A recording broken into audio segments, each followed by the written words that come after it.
सांगली मिरज कुपवाड महापालिका निवडणुकीच्या पार्श्वभूमीवर कायदा व सुव्यवस्थेचा प्रश्न ऐरणीवर. सांगलीत युवकाचा खून, नागरिकांमध्ये भीतीचे वातावरण.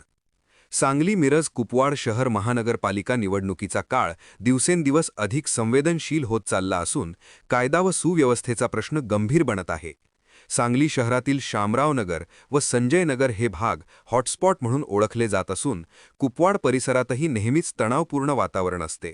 या पार्श्वभूमीवर कायदा व सुव्यवस्थेचा भंग होऊ नये यासाठी जिल्हा पोलीस प्रशासनाने विशेष दक्षता घेतली आहे. मिरज शहरात सध्या वातावरण शांत असले तरी पोलीस यंत्रणा सतर्क असल्याचे दिसून येत आहे.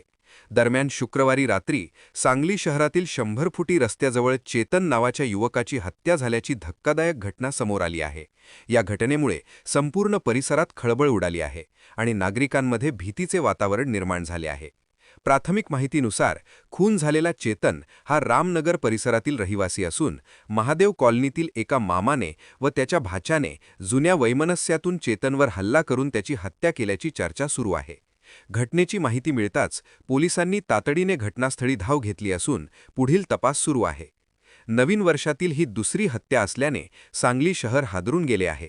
वारंवार घडणाऱ्या गंभीर गुन्ह्यांमुळे नागरिकांमध्ये भीती वाढत असून गुन्हेगारीवर नियंत्रण ठेवण्यात पोलीस यंत्रणा अपयशी ठरत असल्याची नाराजी ज्येष्ठ नागरिक व जाणकार व्यक्त करत आहेत.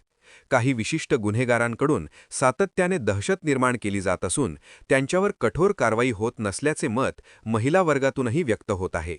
या पार्श्वभूमीवर आगामी निवडणुकीच्या काळात कायदा व सुव्यवस्था अबाधित ठेवण्यासाठी पोलीस प्रशासनाने अधिक कडक पावले उचलावीत